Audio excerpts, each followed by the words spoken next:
all God cannot do does not exist. Is this statement true?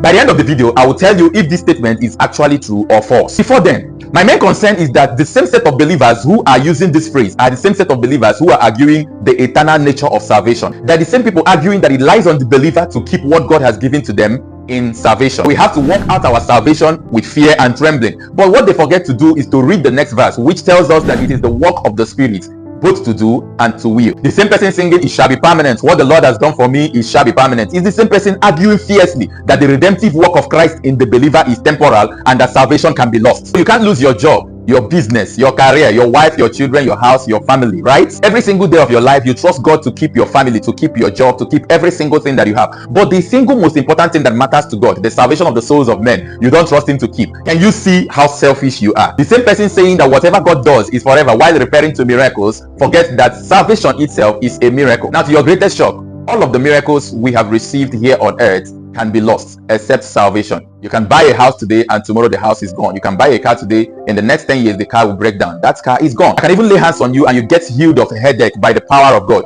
But if you go out under the sun and get dehydrated, you get headache again. This is because miracles in themselves are not an end, but a means to an end, and also a pointer to the greatest miracle, the miracle of salvation and the resurrection from the dead. So before you use that statement again, do you really believe in what you are saying? Do you really believe that what God cannot do does not exist? Another truth is that when it comes to the miraculous, what God cannot do indeed does not exist, including the miracle of salvation. I completely believe that it is in the hands of the Savior to keep the saved and not in my hands to keep myself. The good news is that irrespective of what you do or not do, your salvation is sealed and it is eternal, it is permanent, it is forever. Glory!